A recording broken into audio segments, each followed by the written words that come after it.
We're in John 9 this morning, and we've been going through the previous chapters of seeing some of those early days that Jesus had here on earth. John 9, we're getting close to the end of his ministry. Even though we're not quite halfway through the book, there's only about 6 months left or so.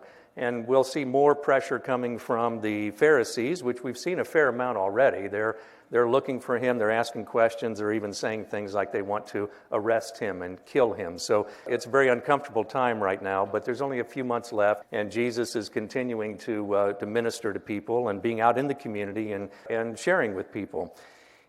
We've seen a number of miracles already, haven't we? Anyone remember any of the miracles we've seen in the first 8 chapters? The wine turning water into wine at the wedding in Cana? Yeah, great. Okay, the man who was an invalid and he picked up his mat and he walked? Anything else come to mind? You may remember there was a Roman official who had a son who was very sick. You remember that? And he was even afraid his son would die. And Jesus said, "Go back to your home, he's healed." Jesus didn't even see the boy. He was able to heal him, and so the Roman official was touched by Jesus. We've seen feeding of lots of people, feeding of the 5,000. Of course, we know there were many more there, the women, the children. So we've seen a lot of miracles taking place already. The other Gospels record many, many other miracles beyond what we're seeing in John. So today we'll see another one, a miracle today of a man who was blind and he is healed. And the miracles that Jesus has been performing, if you will, showing to the people, were designed to reflect back on Christ to say that I am the only one who could do this, the creator of the universe. And I'm doing things that are miraculous because I want you to listen and see to what I can bring and restore life and health and sight back to people as a way to demonstrate the power that he has and to allow people to believe in him and open up to him. And many did. We've seen over and over again through the first 8 chapters where disciples were following him and many believed. Some fell away, but many believed. And so with that witness that Christ is having, people are responding to that, but it's setting up a tension with the Jewish leaders on how he's doing this. Where is he from? Why is he doing these kind of things? With the man with the mat that Ken mentioned, the Pharisees interpreted that not as some great joy of what God did for a person to restore them, but that he worked on a Sabbath. That was the most important thing to them. So Jesus is trying to change that from the way people look at what Christ is doing, and we'll see that again today with this person who was blind and has been restored. I guess the setup would be today to think about being blind or having some kind of a deficiency in your eyes. We all have basic senses, 5 basic senses, right? We've got our ears so we can hear. We've got eyesight so we can see. We've got smell, which is a wonderful way to add to our lives. We have taste through our tongue. And then we have touch. Those are the 5 basic senses. So science says that the sight that we have, the one that we'll be talking about today, is the most important one of the senses that we have. They all help. They all give us a more complete picture of the world around us. But they say that 80% of what we take in to understand our world comes through our eyes. So if you lose your eyesight, it doesn't mean that you are destitute or you no longer have a place in the world or you can't function, but you're certainly diminished in how you experience the world, aren't you? You know, just think about even some of the senses that you might have been deprived of at one time. Anyone ever had a cold or a flu? I bet everyone's hand goes up. Did you ever find when you had a cold or a flu, you're a little stopped up, that maybe you don't smell very well? And maybe you don't taste very well because you can't smell very well. So you've lost 2 of your senses, and everyone in this room has experienced the loss of senses before, and yet you survived, didn't you? Somehow you survived through that. The senses we have, we can compensate when we lose. So if we lose smell or we lose the taste of something, certainly our memory helps us to understand what that was like, but we haven't gone into some mode where we're disabled in some way because we lost that. The same would be true of hearing. Many of you have known people who have been hearing impaired or may need hearing aids. Doesn't mean you're disabled. It means we live in a wonderful time, doesn't it, where we've got technology that can supplement and help us with our hearing. So there are ways to compensate for that. Eyesight is different. where we have the loss of something where we can detect what's taking place. And the Bible talks a lot about these senses that we have, and people who are blind or deaf and can't hear or disabled in some way. And the Bible has different views for us to think about these difficulties that we might encounter if we have lost some of our senses. So, for example, in Mark 10, there's a great story about Bartimaeus. Bartimaeus was blind and a beggar, and Jesus came along and he called out and he was healed. All throughout the Old Testament, you'll see references to being blind and deaf and other disabilities that people have. In many cases, the Bible is talking about blindness in a physical sense, yes, but also in a spiritual sense. And we'll see that today, that people become spiritually blind to things they don't want to believe in. You have a worldview that seems to fit, and something comes along and tells you something different, and it doesn't fit anymore. You become blind to that. You just tune that out. So there's a physical and a spiritual component, and we've seen that through John, haven't we? The lady at the well, you remember the woman at the well? There was a physical issue. She was there to draw water, to sustain her body for water, but Jesus turned it into a spiritual, didn't he? He became the life, the living water. Same with bread of heaven, but we also need bread for living as well. So when you think about these disabilities in the Bible, you can see them physically and you can see them spiritually. But let me give you a couple of examples of how the Bible also treats these areas where there are disabilities. Leviticus. You all loved when we studied Leviticus, didn't you? It was maybe number 2 right behind Numbers. Maybe. But in Leviticus 19, it parallels the 10 Commandments in Exodus 20.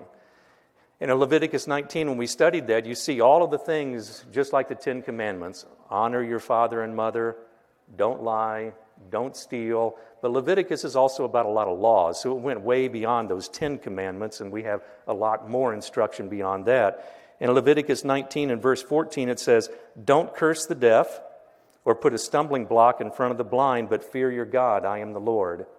A physical reaction. Don't mock people who have a disability. Don't curse the deaf.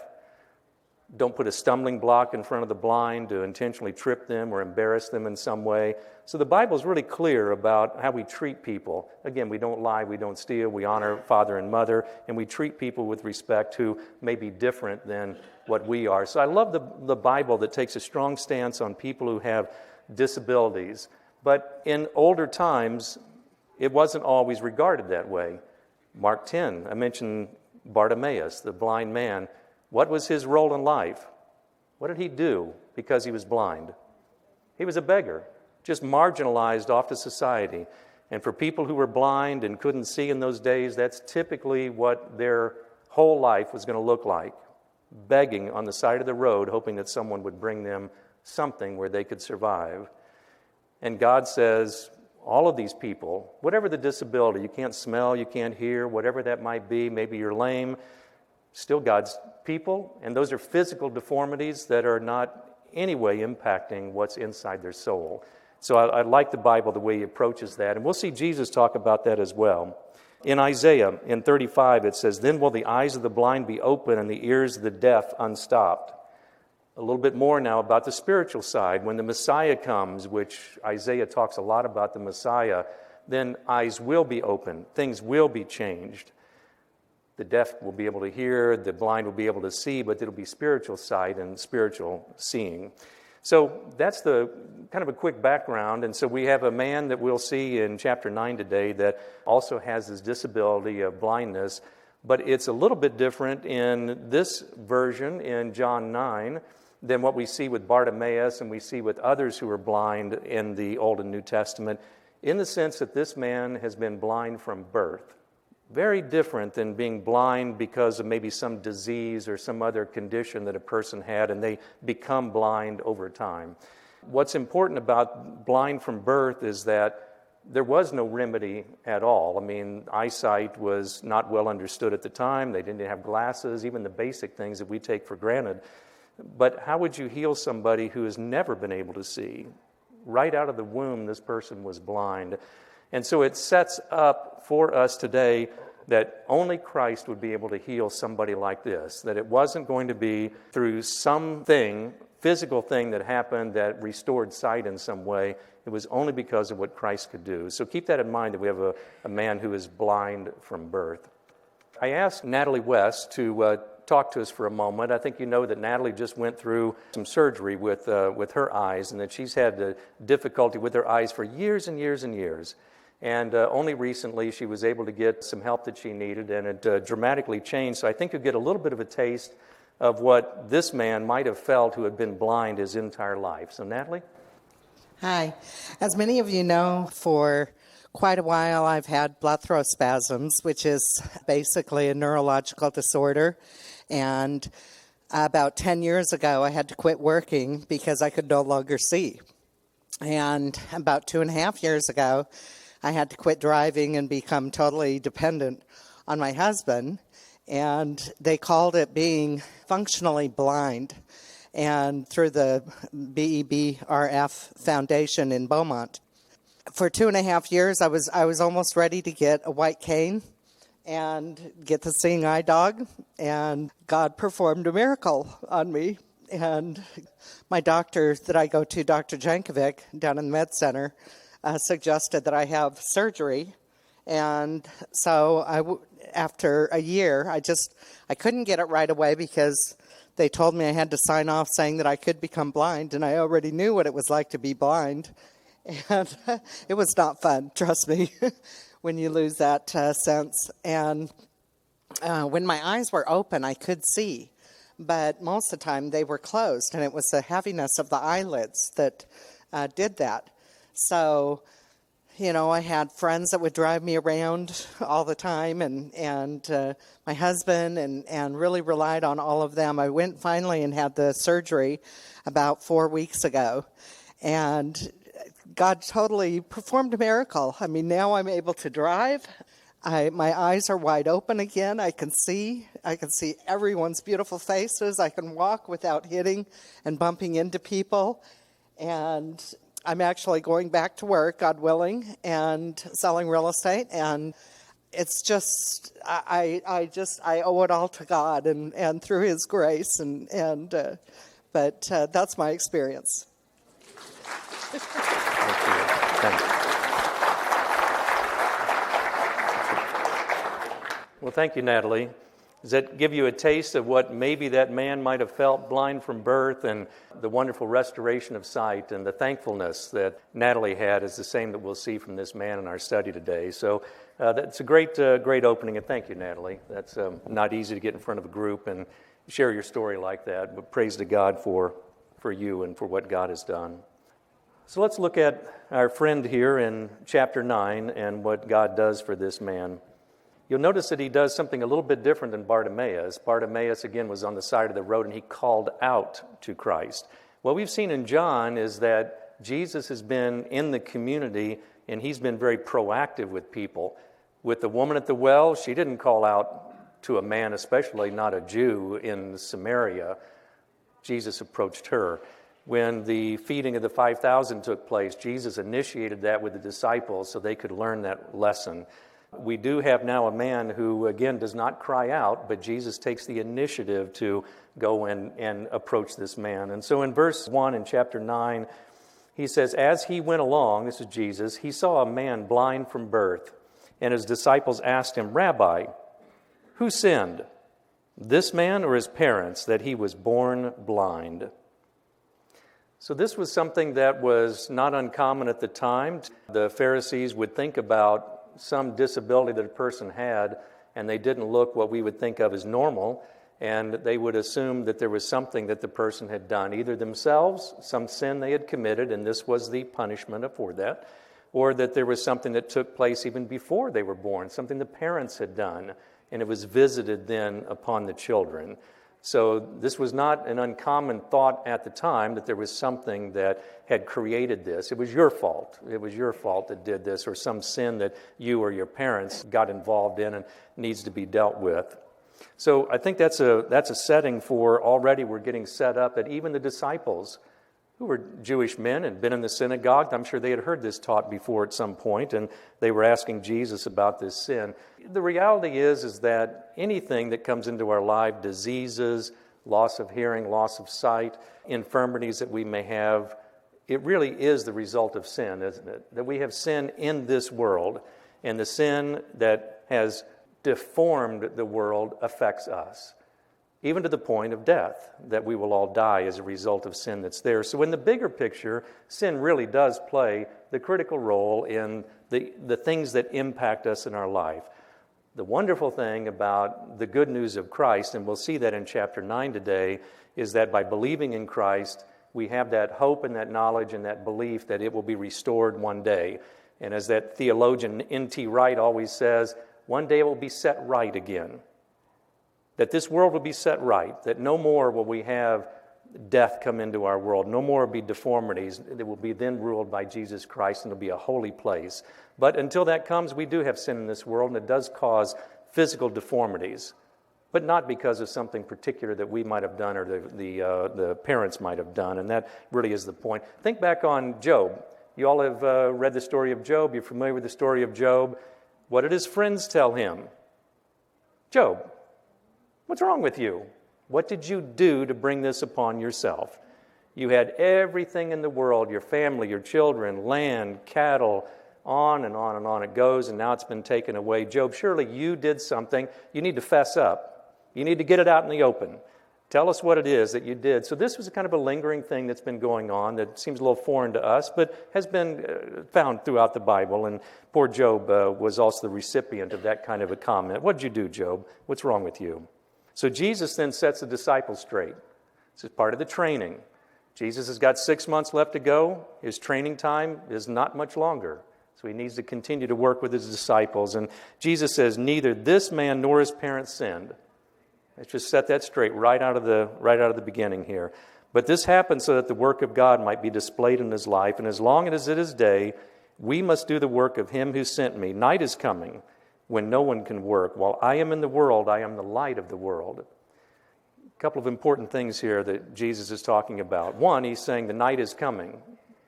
I'm the light of the world, but the night is coming. There's going to come a time here very soon when the light, me, I'm going to die, and the night is coming. So he's telling them again that there's going to be something coming here soon, and we need to work while we are able. The other thing I like about this, it says, as long as it's day, we must do the work of him who sent me. You like that idea? Do you see the we? We must do the work.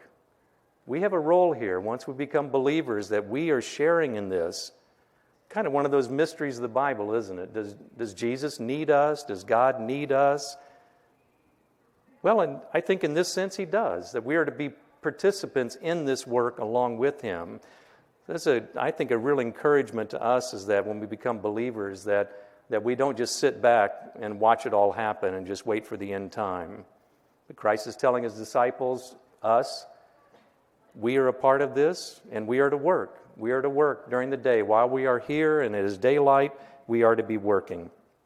One more thing, this verse 3. It said, but this happened so that the work of God may be displayed in his life.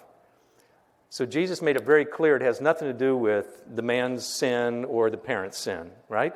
He talked about that right at the beginning. But in that second part of the sentence, he said it's done that way to have God displayed. So some might interpret that as that God is doing something to us to create disabilities, to bring hardship into our life. I think what Jesus is saying is that we do, because of sin in the world and deformities and things that we have that happen to us physically and mentally, that these things, that suffering while we are here, and we all go through that, even leading to the point of death, is that there's something that God is wanting us to learn through that disability, through that suffering, through that hardship that we have.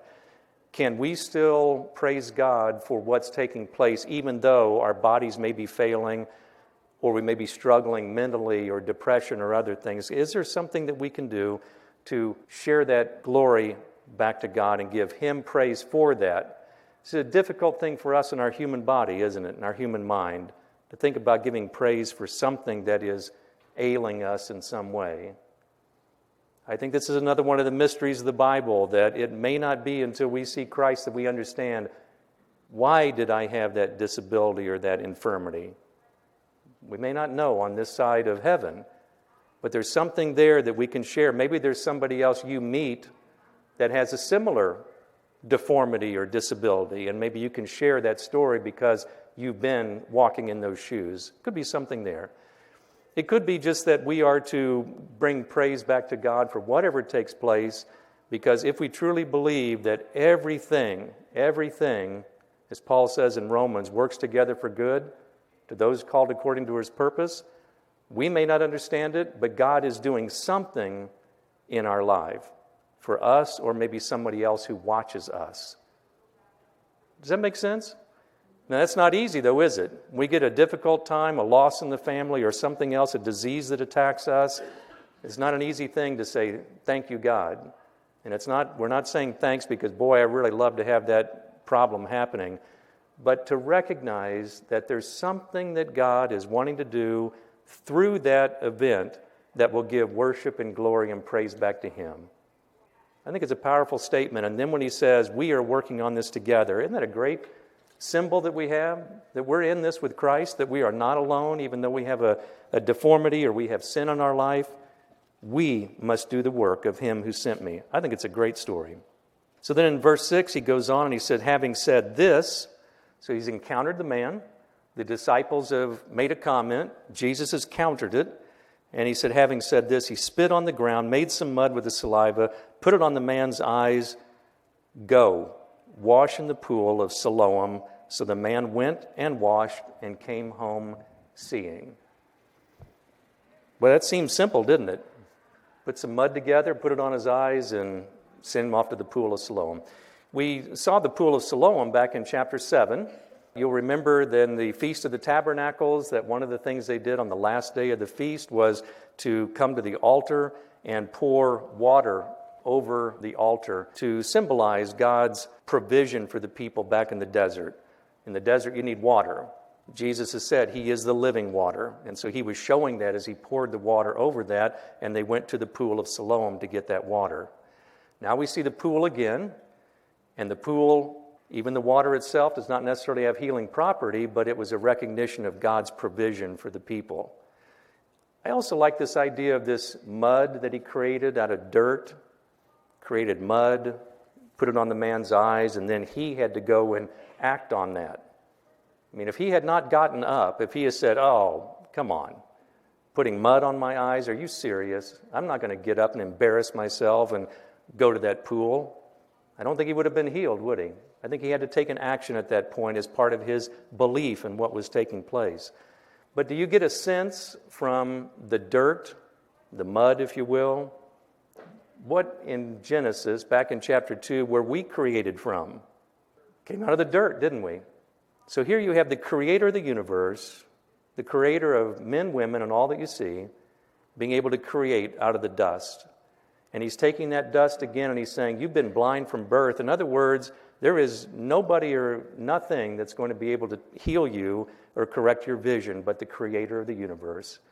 And just as I created Adam and Eve and others through the dust, I'm creating dust, that image again, and putting that on your eyes. And then He washed at the pool, and He said He went home and He was able to see. So I like that image of the creator of the universe coming and touching this man and healing him. Now, he doesn't fully know yet what's even going on or who Jesus is, but I think he's beginning to see that something supernatural just took place, something that nobody in all of his years would ever be able to touch. So he's setting up a great story for us, a great scene here. So in verse 8, he said, his neighbors and those who had formerly seen him begging. So we see a beggar just like Bartimaeus again. That's all you could do as if you were blind at the time. Seen him begging, isn't this the same man who used to sit and beg? And some claimed that he was. Others said, no, he only looks like him. So suddenly somebody you've seen begging for years is changed in some way. Surely it couldn't be the same person. It's just someone who looks like him. But he himself insisted, I am the man. I'm the one. There is no other. And then they said, how then were your eyes open? And he replied, the man they called Jesus made some mud, put it on my eyes, and he told me to go to Siloam and wash. So I went and washed, and then I could see. Where is this man? They asked him, and he said, I don't know. Now this is not unlike the man who was the invalid.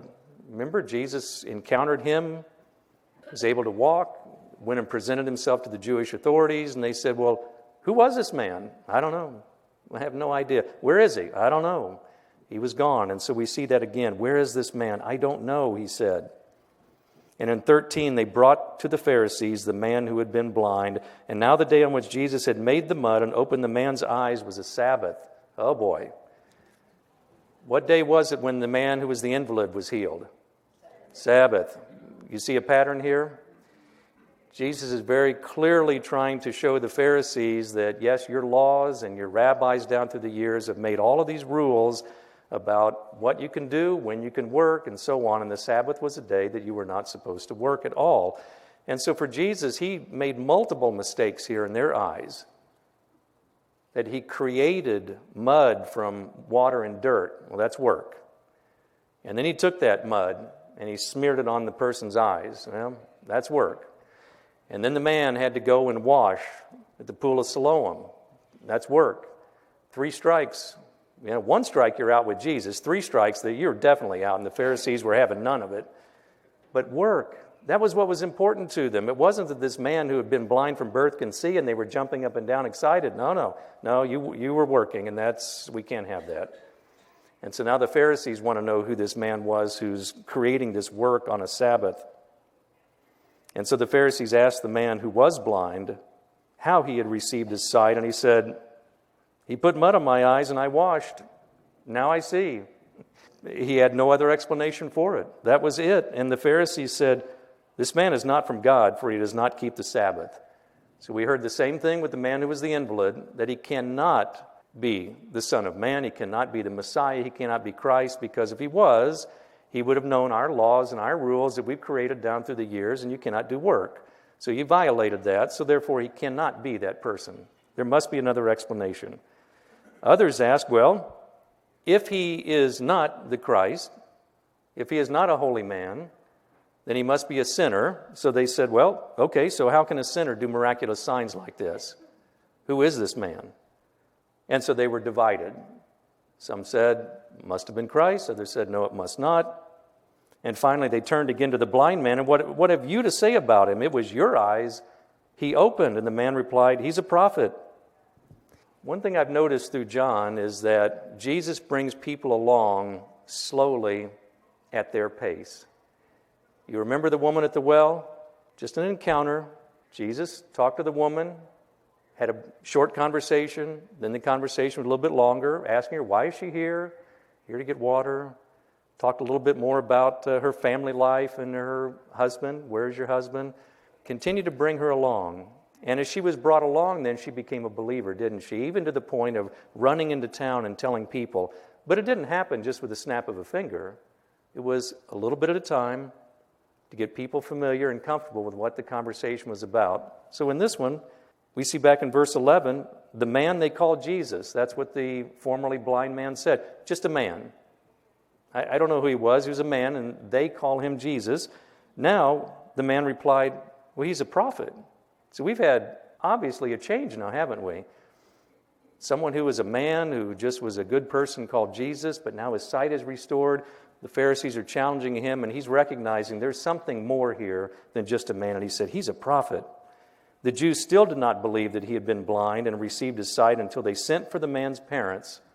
So even the testimony of the other people, yeah, this is the guy. This is not a twin. The man saying, I'm the guy. People had seen him on the side of the road for years, begging.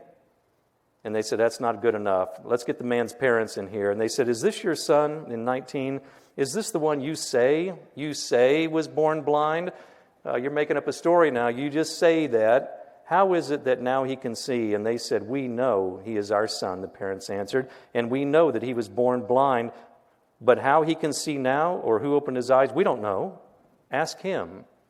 He's of age, and he will speak for himself. His parents said this because they were afraid of the Jews, for already the Jews had decided that anyone who acknowledged that Jesus was the Christ would be put out of the synagogue, and that's why his parents said, he's of age, ask him.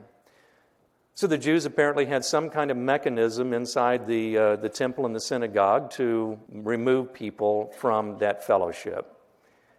might call it excommunication maybe today in our modern churches. But when you have a society built around the temple and the synagogue, everything takes place there. Weddings take place there.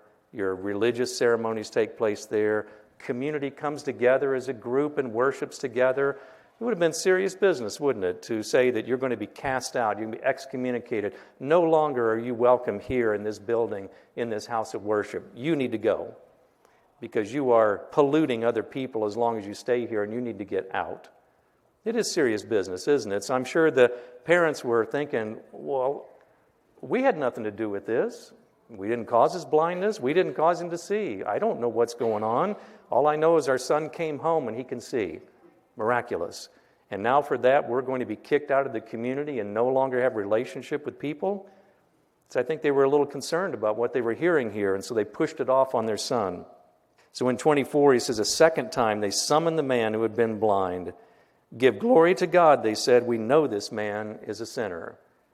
In other words, they're saying, we need to give glory to the God that we know, and because of that, we know that this man is a sinner. So when you call him a prophet or you look at him in some other way, you just understand from the Pharisees' point of view, we're saying, this one's a sinner, we worship a holy God. So be careful how you answer. We just excommunicated your parents. Could be coming your way here in just a moment. So there's a little pressure on this man. And he replied, whether he's a sinner or not, I don't know. One thing I do know, I was blind, but now I see. So I love Natalie's comments a few moments ago. You know, it was nothing through her sin that caused near blindness that she had. But boy, could you see the joy in her life about restoring that again, giving praise to God. And I think we can see this is what the man was looking at. Remember now, he was years on the side of the road with his hand out, begging for anything that someone would give him. And now he can see and restored back to fellowship with the community again. And he says, I don't know. I don't know this man is a sinner or not. He said, but I do know this. I know that I was blind and now I see. What a testimony. And then they asked him, well, what did he do to you? How did he open your eyes? Now remember, this is an uneducated man going up against the educated people in their community. And he said, I've told you already. He said, we've been down this road already.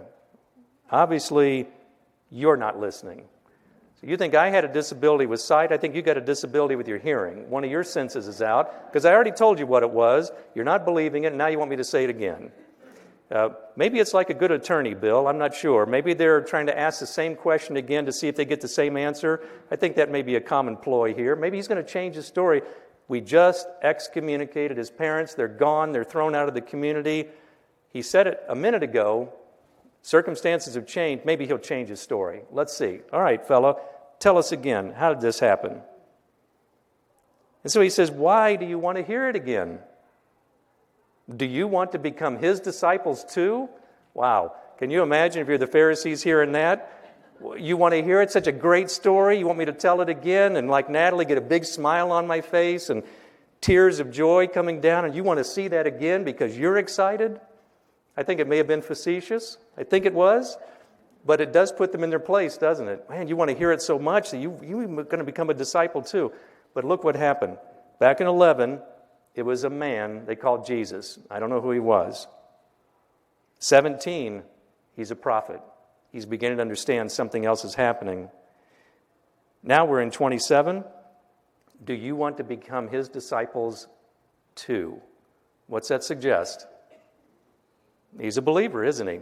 He has come around from somebody that I have no idea what just happened, but I can see. He's just a guy.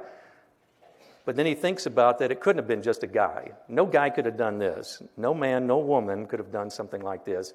He must be a prophet. He must be the Messiah, and he's become his disciples. Do you want to become his disciples too? I love that. Then they hurled insults at him and said, you are this fellow's disciple? Well, we're disciples of Moses. You want to follow this one who's a sinner?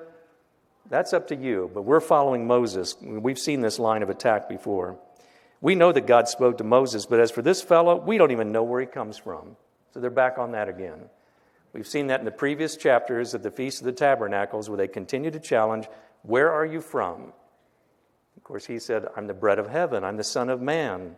I'm God's Son sent here.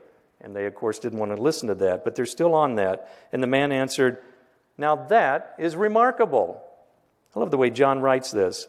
Now that's remarkable. You don't know where he comes from, yet he opened my eyes. We know that God does not listen to sinners. He listens to the godly man who does his will. Nobody has ever heard of opening the eyes of a man born blind. If this man were not from God, he could do nothing.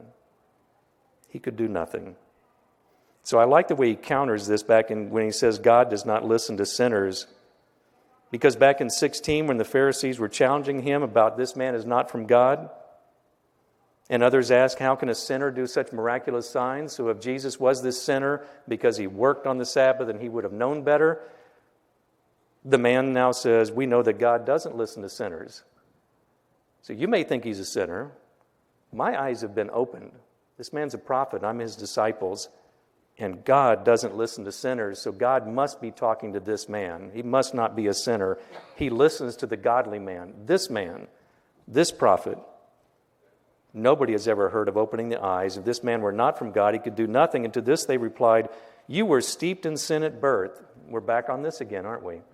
You were steeped in sin at birth. How dare you lecture us? And they threw him out. All of the family now has been removed from the fellowship of the community and the church. But he stood his ground, didn't he? He doesn't understand it, but he understands enough to say that this man could not be a sinner. This man must be from God. So I'll stop there just for a second. I've got a song I want you to listen to. I think you all know Ray Charles. Ray Charles was not born blind, but Ray Charles went blind when he was about 5 or 6 years old. And there was some thinking that the salve, this goes back, early in the 20th century and didn't understand a lot about modern science. And there was a salve they put on his eyes that they thought would help improve his eyesight. And the suspicion is that, in fact, it probably ended up taking his eyesight. But Ray Charles does a beautiful song here I want Dale to play for us about Amazing Grace.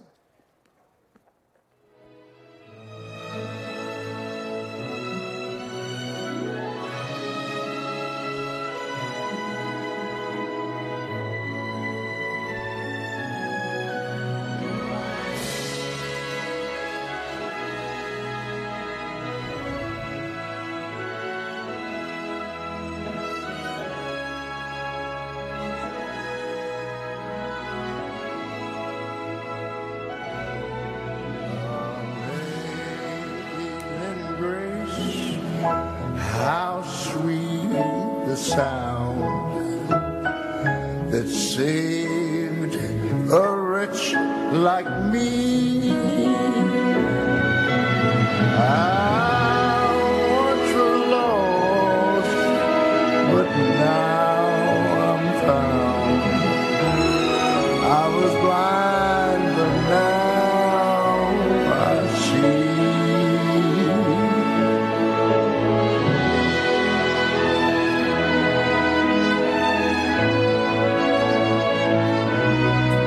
'Twas grace that taught my heart to fear, and grace my fears relieved. How precious did that grace appear the hour I first believed. When we've been there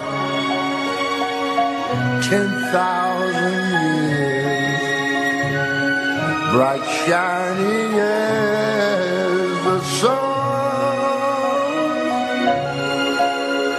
we've no less days to sing God's praise than when we first begun. Amazing grace, how sweet the sound that saved a wretch like me. Said I once was lost,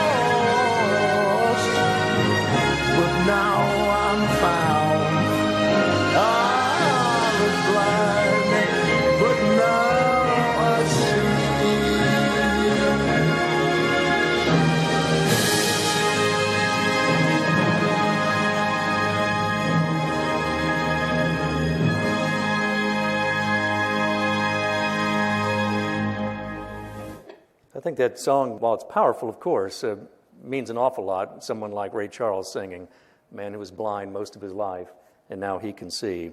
And that's our story that we see today with this blind man, someone who was blind, and he says, but now I can see. That's all that I know. We may not understand it, not necessary to understand it, but what we know is that we've been changed. You know, for us who become believers, maybe it's not an eyesight, maybe something else, maybe just the sin in our life that we're going down the wrong path. And we don't know exactly how God changes us because of our belief in Christ, but we do get changed, don't we? We change.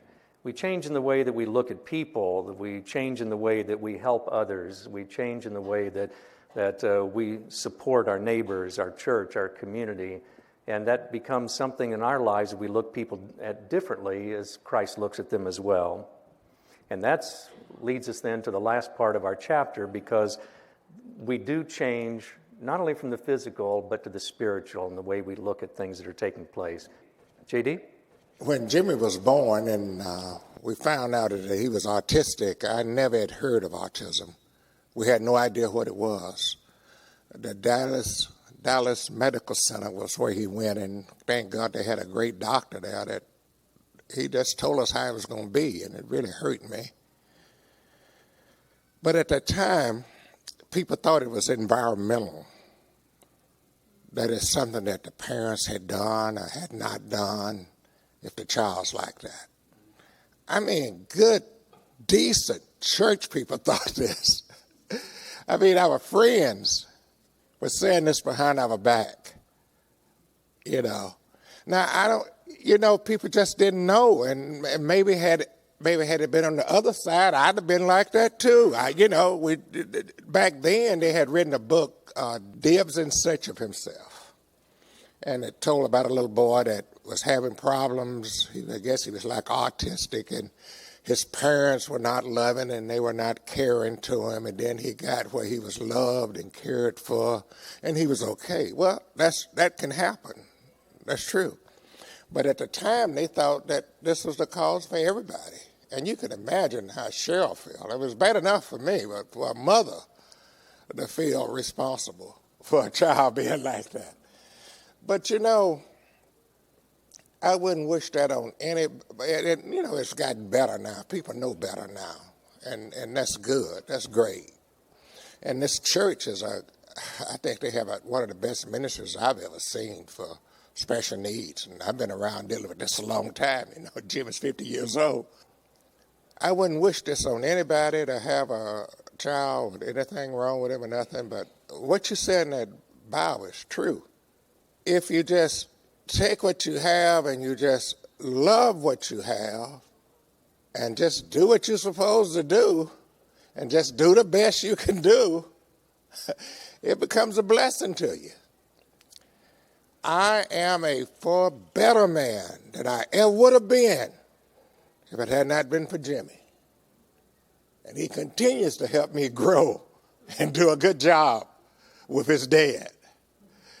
So, we got a lot of people around us with pain and stuff, and I like the way this guy teaches. The way he teaches, I've heard a lot of professors teach, but he does not have a bone to chew. He's not trying to push any kind of theory.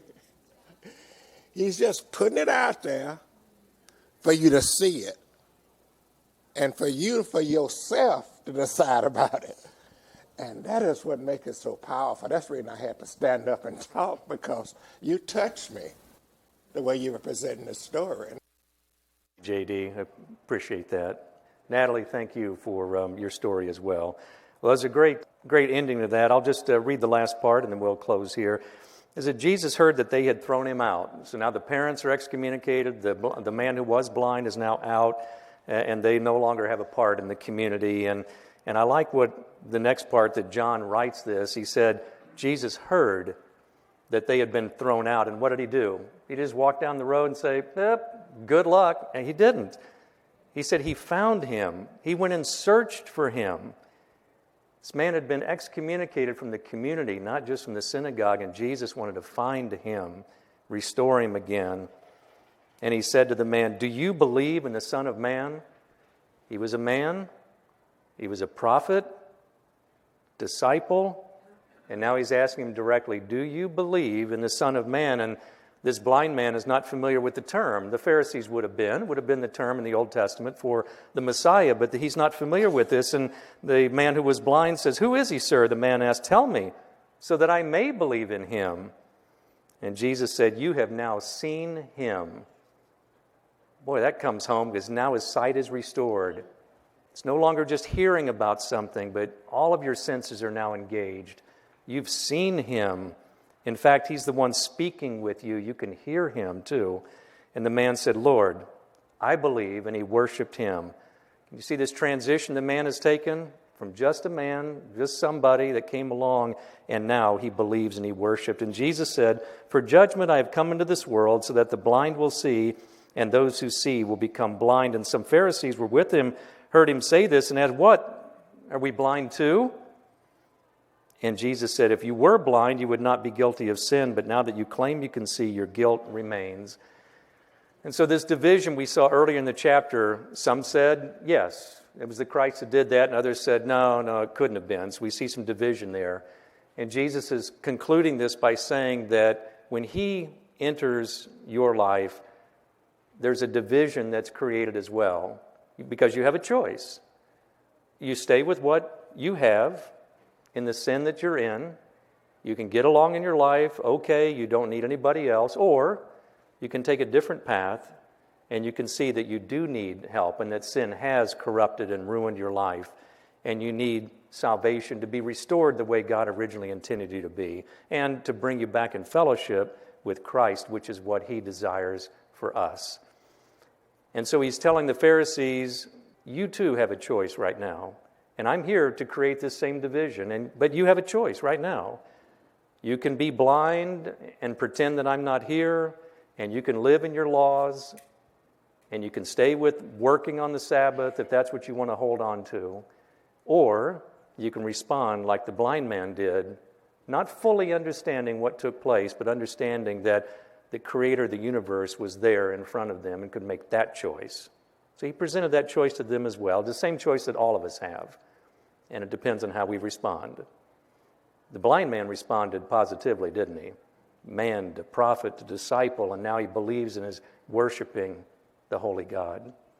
The Pharisees had their choice, and it looks like they made their choice as well. Many of them did. I think we're pretty much out of time here. There are some great passages in the Old Testament. I read some from Leviticus 19, some from Isaiah. If you want just for extra reading, I think you would enjoy reading another part out of Isaiah where he again talks about the Messiah. And in Isaiah 42, if you'd read that whole chapter, it's a great study talking about this very issue of being blind and deaf and how we look at the world and why Christ came for us. And then the last I would ask you to look at is Psalm 27. It's a great study as well in Psalm where David looks at a Savior and the light of the world, the light where we can see, and we no longer have that spiritual blindness again. So I would offer those two up to you this week if you want to look a little bit deeper into the Old Testament of how God looks at physical blindness as well as spiritual blindness, and I think it's a great study. So aren't you glad that we serve a God that cares for us as people, even when we have deformities and disabilities, that we are not marginalized to the side of the road like the beggar was, that he can care for us and look beyond the physical because he knows the physical is just temporary, and he'll make us right again one day when we come back to him. Great study. Well, I hope, again, you all have a wonderful Thanksgiving this week. We'll see you next Sunday. We'll look at John chapter 10, and we'll continue to move on from there. Let's close with a word of prayer.